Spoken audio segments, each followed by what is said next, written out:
Welcome to the Something to Gnaw On podcast, short parable-style devotional for the Christian with a short attention span. And I'm your host, nvainiosr. We've been working through a series called A Crash Course Through the Old Testament, and we've taken a bit of a break for a three-part conversation with Luke Taylor from the Cross References podcast to discuss the book of Ezekiel. And I would add here that at the end of today's episode, I will be highlighting the plans for the remainder of the Crash Course episodes, if you will, so be sure to hang out for that info. Last week, I ripped the Band-Aid off, so to speak, and put a brutal end to the episode there so we could come back this week and pick up where we left off. So, without further ado, let's dive back into the conversation with Luke Taylor about Ezekiel. You know, we start with a guy who's down, he mentally, emotionally, spiritually down on the side of a hill, upset. God takes him a direction. It seems like he's got some training to do, but God's still using him. And so and I think in our culture, sometimes there's this idea, or maybe I should say there are some people in our culture who have an idea of, I can't do something until everything's right. Yeah. Until I get everything straightened out and right. Well, it's not necessarily the case. I mean, we want to be moving in a direction and improving and growing and what have you. But, you know, there's still some of those stages there where, you know, God can do his work through you. You know, as you're saying that, like, yeah, you're just kind of putting pieces together. I hadn't even really done with Ezekiel, but he's probably thinking, oh, yeah, I've been training to be a priest. I've gone through all the schooling. I'm 30 years old. I'm a priest. I'm ready for ministry. Yeah. But it's really more like God said, well, you might think you're ready, but I've got to walk you through a few more things first. Yeah. And it's just like what you're saying there. Yeah. So. Oh, man. Well, okay, so we've spent a few minutes on the chapters 1 through 3. We skipped ahead to chapter 24 and the passing of his wife. Is there anything else in there that you think of as noteworthy in terms of, and not necessarily in the prophetic sense? We'll get to some of that in a moment, but I think in the preparation of the prophet, in the preparation of the person, is there anything else in those chapters that you see developing by the time you get to 24? You know, there is just a little. Well, yeah, like I said, it is not till 24 that you really get the spiritually mature Ezekiel. That he said, you know, hey God, here's the blank check to my life, and says, I'm just going to do whatever you say from here on out. So there's a interesting passage in chapter 8 through 11. God kind of takes Ezekiel spiritually. He's over in Tel Aviv. God comes over. It's kind of strange how it says this. Picks up Ezekiel by the hair and carries him off. Now it's like he carries off his soul in a sense, or his spirit. Carries him off to Jerusalem and says, hey, I just want to show you what's going on over here in the city of Jerusalem. He says, let's go look inside the temple. And there's idol worship and all this kind of stuff going on in the temple. And God says, I want to have my executioner angel go and start marking people for slaughter. And Ezekiel's just kind of a bystander in all this. He's just like watching. And he gets and it doesn't tell us exactly how many people the angel's marking for slaughter, but Ezekiel turns to God. He says, you're really going to kill all these people? You know, so Ezekiel still hasn't quite got it yet. Or he's having a very human response. He's like, well, God, you can't just wipe out everybody in the city. You know, he's like, oh, you're going a little overboard here. So we just see these kind of moments from Ezekiel where he's kind of like questioning God, you know, saying, are you going too far with this whole judgment thing? But God's like, well, let me show you what's going on in the temple basement. And I mean, it's just the ridiculous idol worship that they had going on, you know, in the midst of all that, you know, stuff that maybe people didn't see on the outside, but it was like even the temple's been polluted. It was like that particular episode is like peeling of layers. It's like, I'm going to go to this spot and I'm going to show you what's going on. We're in the outer court. Now we're going to move. And there's it seems like there's a progression, you know, of what's going on, and he just kind of keeps going. I think there's 3 different, if I'm not mistaken. Those different court levels? Yeah, there's, well, different court levels, but specifically in those chapters, I believe there's 3 different references of him, of the Lord peeling that back. Oh, okay. And it's just interesting. It just kind of keeps you think that's bad. Yeah. Let's go now to the inner court, and maybe I'll post it in the show notes, the actual references there. I read them. What's interesting is for this entire book, I will honestly tell you that I did not read the entirety of this. However, unplanned and unrehearsed, you've gone to these chapters, which are probably I think there's 5 or 6 chapters right in there, like 7 through 12, or it's like this massive vision that he has. And it's just wild because if you're listening in and you haven't, when Luke says, that God grabbed him by the hair and carried him off to, it's kind of a vision. It is a very intriguing, because remember what we're talking about here. You got Joshua. I got my J Bible heroes out of order here. Jeremiah in Jerusalem, and I'm not even sure that Jeremiah is Jeremiah around at that point? He is. He's in the city. So Jeremiah is in the city as this is going on. You got Ezekiel in Babylon or Tel Aviv. Right. Abib. Yeah. Gee whiz. Me and my geography. Anyhow, carry on. And God gives him a vision, transports him, whatever you want to call that, which is just radical and wild. I mean, he did the same thing with Philip in the book of Acts. So this isn't a completely abstract possibility for him either to A, actually have been transported there, or B, have a vision. I don't care. I'm not going to break fellowship with anybody who thinks differently on that, and I'm not going to make that an issue. But either way, he's seeing something very real in the moment. Talk about a radical encounter with the divine perspective on what's going on. And out of this, is he still a little stubborn until 24? Yeah. I mean, I guess I think so. That was I think everything you say, like you're saying, we're peeling back all these layers. Yeah. But God takes him through these experiences, and once he gets on the other side of it, he says, "Oh, well, now I understand you a little bit better, God." Yeah. Yeah. There's some visions in there that. Oh, go ahead. Well, it just hit me. We're talking about him struggling with his being 30 and the call a few chapters earlier. Mm-hmm. Is this not the first time when he's of age to have served to be in the temple? Maybe so.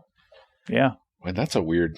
I mean, how does that? Well, and he probably had this, like that, putting it on a pedestal. He probably had this one idea of what temple worship was like. Okay, hold on. Let's back up. Do the math. Okay. 30 years of age. He has this deal. That's when the book starts. Yeah.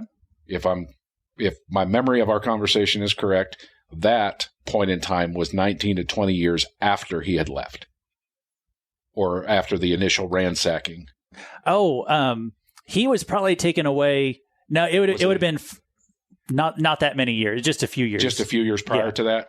So he would have had some experience in the temple. He might have been in the temple for some training, or just day-to-day life visiting it. Yeah. Okay. So it wouldn't have been an abstract. Yeah.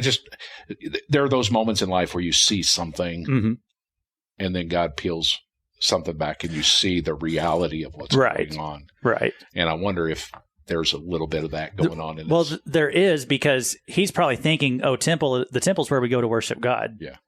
But what was actually going on in Jerusalem is they had brought all these idols into the temple. Yeah.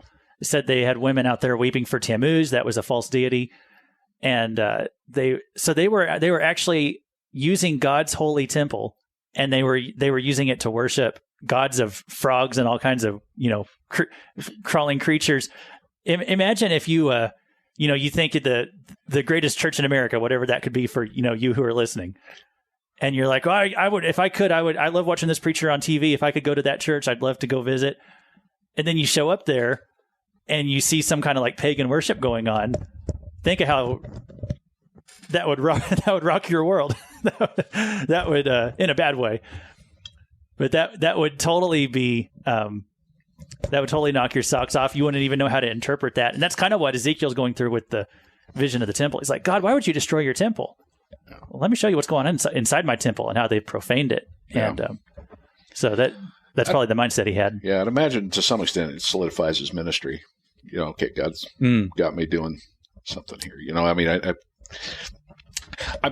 as we're having this conversation, and I realize it's people will be listening into the podcast here will be kind of listening to this I'm still processing. As we're processing. I don't know that I have a solid take on this, but I do find it interesting that the struggle and the wrestle that he has with things. Mm-hmm. And even at the same time, you don't have to not struggle and wrestle with things for God to use you in that moment. Mm-hmm. Now, granted, I'm sure there's a level of effectiveness that is possibly in question, or correlates in one way, shape, or form. But I'm just intrigued by the human dynamic of it. Right. It's well, to look at Jonah. Yeah. When you're a little kid, you read Jonah's story, you're like, Jonah, what's your problem? Do what God said. But as you go through that as a little bit older, as a teen or an adult, you really study the Assyrians and how brutal they were. Yeah. How scary it would have been to go and preach to their city. It becomes pretty relatable by Jonah's running the other way. Yeah. I can totally understand where Jonah's coming from on that. I probably wouldn't want to do it either. So these we got to remember these prophets are just human beings. Yeah. And they wrestle with the same things we wrestle with. Yeah. And hopefully we learn, that there's, we learn the Lord can be trusted. Yes. And, here's a question for you then. Did the Lord ever hang a prophet out to dry? Lord ever hang a prophet out to dry? It depends on how you, I want to say no. Even if they got killed in the line of duty, they went to heaven, they fulfilled their service. Yeah. So, but that's what happens when you're called to be a prophet, is you're saying, God, whatever you want to do with my life, it's in your hands. And that, it's like Jesus said, pick up your cross and follow me. Yeah. We have to be willing to lay our lives down when God calls any of us. Yeah. So it's a call to die to self and become that living sacrifice. Yeah. Well, I guess like I said, just to reemphasize, I'm struck by the humanity of it, the humanity of a situation, the redirection of life at 30. You're probably looking at more of a midlife crisis, given the age of in that era. 30, if I'm not mistaken, I'm thinking that 30 was kind of like a midlife dynamic. You've worked everything for that stage of your life, and you think you're going to finish life, and your mark on this world is going to be made by your preparation to this point and your execution from hereafter. And totally blindsided by the choices of other people. Think about the fact too, that the mere fact that God is wanting to use Ezekiel should give us some indication as to how Ezekiel had lived his life up to this point in the midst of this other stuff. Right. That's why I said earlier, I don't think he's a bad guy. No. Yeah.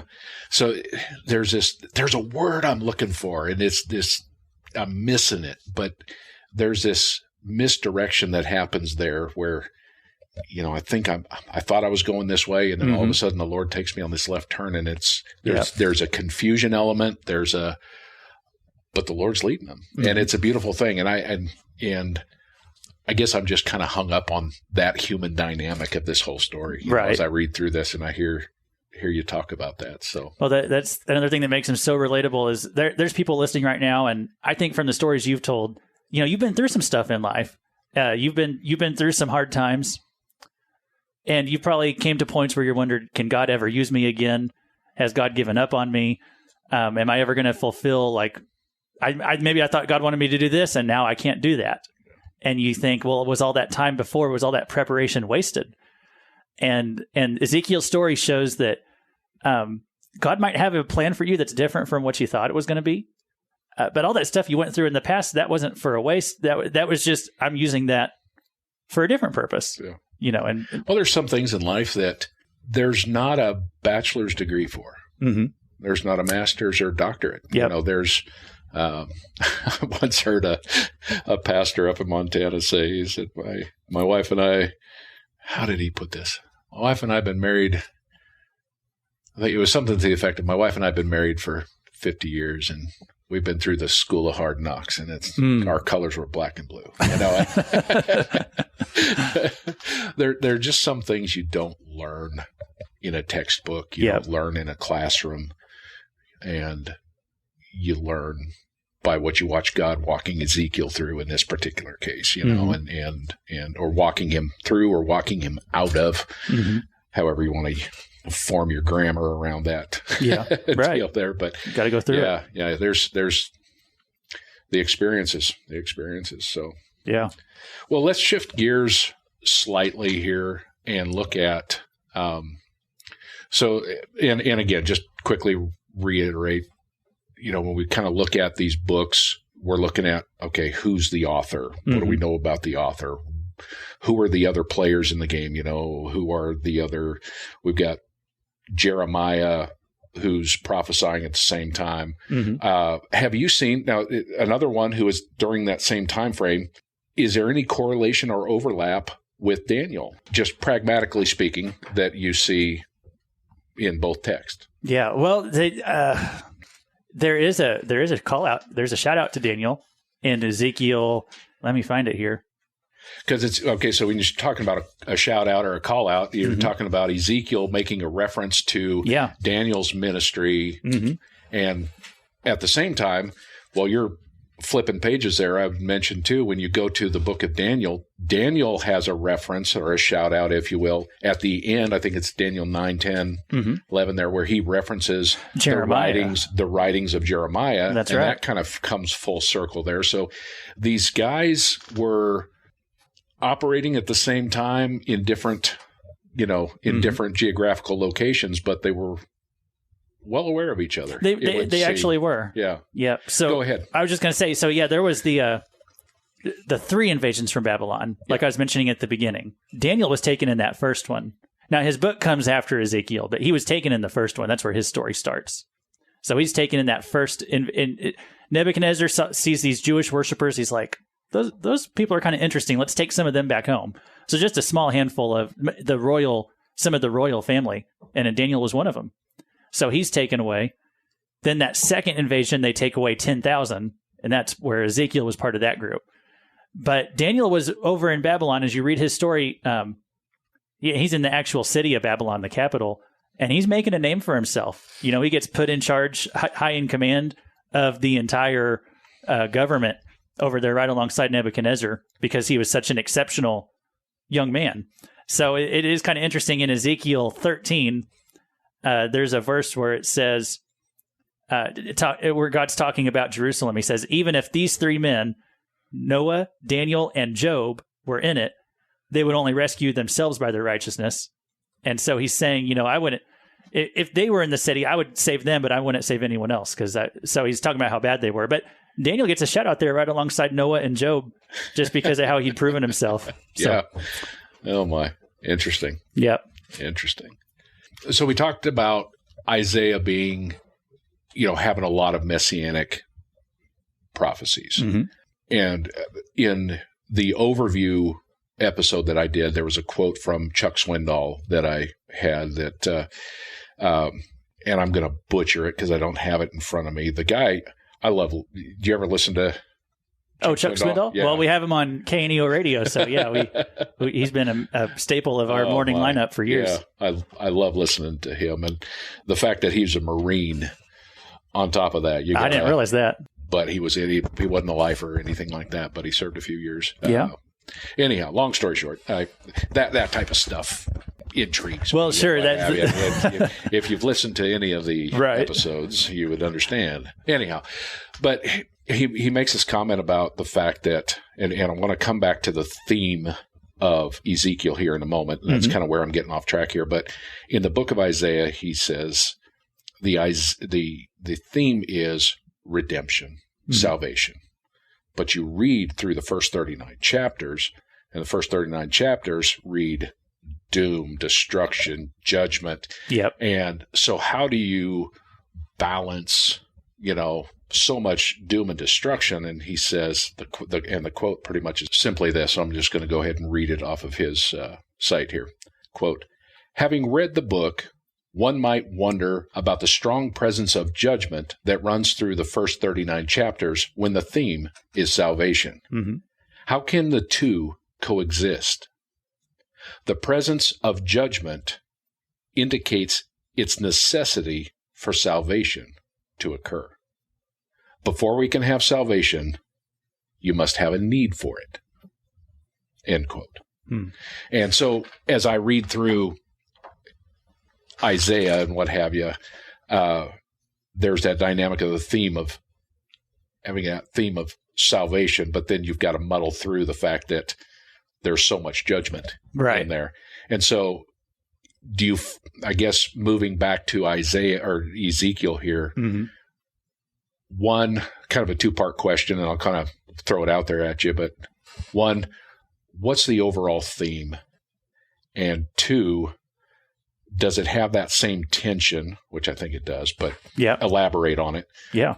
Does it have that same tension of having like judgment and redemption at the same time that Ezekiel has? Right. That is it's very similar to Isaiah in that regard. I'll talk broadly and then I'll get specific. Yeah. So broadly speaking, if you look at the outline of the book, it's 48 chapters. Right down the middle, 24 chapters.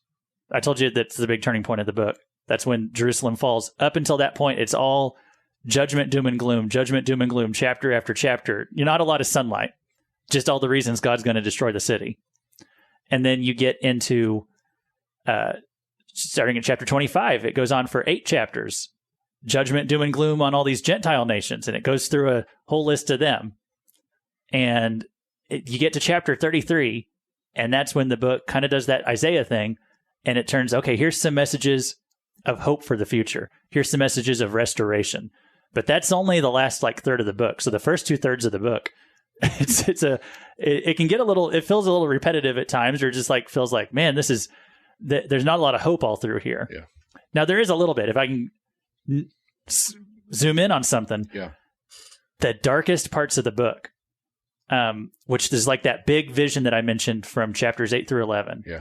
That is up till then, that's the darkest, that's the, God at his most negative. But that it ends with this message of hope of God saying, but I still love you. I want to bring you all back. It comes right after all this, some of the harshest language God uses. Then you get to chapter 16. Ezekiel 16 is, you were blushing a little bit about Song of Solomon a few episodes ago. I don't know if I blushed. I was moving too fast. You wanted to move right on through it. Yeah. So in that same spirit, I will not get specific, but Ezekiel 16 has some graphic language throughout it. If it was getting a movie rating, it'd be rated R. And yet it ends with this message of God saying, I will establish my covenant with you, and you will know that I am the Lord, so that when I make atonement for all that you have done, you will remember and be ashamed and never open your mouth again because of your disgrace. But God's saying, I'm going to bring you to a place where I'm actually going to change your heart and give you a new covenant. And that sounds kind of like New Testament, happy language, but it comes right after this chapter of God comparing Jerusalem's actions to a prostitute and going through some really graphic language. It is the darkest chapter of the book, but it ends with this message of, but I want to make a new covenant with you, and I want to restore our relationship, and I still love you. I haven't given up on you. Yeah. And you were this woman who made yourself dirty, but I want to clean you up and give you fresh clothes and all that. So he's painting this picture of the love that he still has for his people. Yeah. I think the scary thing when you read through these is one of two things, where there's judgment not followed with anything. Mm-hmm. Which is, I think, and I'm going out on a little bit of a limb here, so you rein me in if I'm wrong here, but when there's judgments against the other nations, I don't think that they're not followed up with, this is happening, but once it's over, there's a corrective dynamic in play so that our relationship can be right. That's true. So when those dynamics happen and there's not, that is not communicated, that's scary. Yeah. The other time that it's scary is when God just flat out doesn't talk. When somebody pointed out a while back that God didn't speak to Esau. Or if he did, it wasn't much. And if he did, I probably ought to think about these things before I start speaking on air. But there's not correction with Esau. Yeah. Jacob I loved, but Esau I hated. Mm-hmm. Point in saying that is sometimes it's difficult to stomach or handle the difficulties that we go through, but to understand that in those moments, if there's correction going on, mm-hmm. And the Lord is speaking in those moments, there's something much better on the other side of this that God is orchestrating mm-hmm. through these events and circumstances, this corrective process that so many times we just want to get out of and get away from. Right. But what you read in the prophets is there's a corrective process, there's a discipline process, there's a purification process, but the goal on the other side is always a redemptive. These things need to happen because you serve a holy God. Mm-hmm. And you've drugged so much sin and junk and other nastiness before the throne. Right. And we need to deal with that. But once we're done dealing with that, hey, it's all good. Let's and so it's tough sometimes to deal with those things, but man, when you do, and when you read through this, mm-hmm. and I think that's the gist of what, or I shouldn't say necessarily the gist, but kind of an undertone of what Swindoll was talking about, that there's the salvation that comes, the judgment dynamic or the correction or the discipline. You got to know and understand that God loves us. And on the other side of this mm-hmm. is this redemption and restoration. And it's not just salvation for the eternal, your eternal address. Yeah. It's, what did Jesus say in John 10:10? Finished it up with, I came to give you life. Right. But life. Abundantly. So much more above and beyond what you could fathom, Not just for heaven someday, but for right now. And so, it's I just think that as we look through the prophets, it's imperative that, we understand God accurately. Mm-hmm. And sometimes it's tempting to look at, or in our humanness or our worldliness, or even maybe there's a demonic element of to say, oh, God's being vindictive, or God's, and it's, you got to understand that God stays in the game pursuing us in this corrective process mm-hmm. because there is a love and desire to have intimate fellowship with us. Right. Right. And so I grit my teeth and I kind of tense up with this in an excited sense to say these moments and these difficult things that we go through, mm-hmm.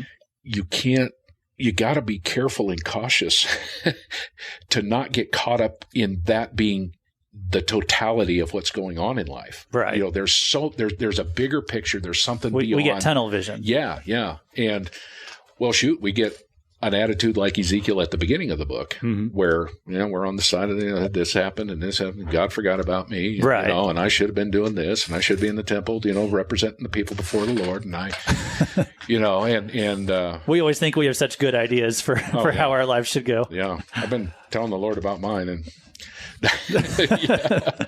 anyhow, more than anything, I just rant on and on about that it's just so important that as we go through these, on the one hand, it highlights the fact that, bad stuff's been done here, mm-hmm. and you've got to account for that, and it has to be dealt with. Yeah. There's a cost. But the fact that God is willing to work through it with us is an absolutely beautiful thing. Mm-hmm. And yeah.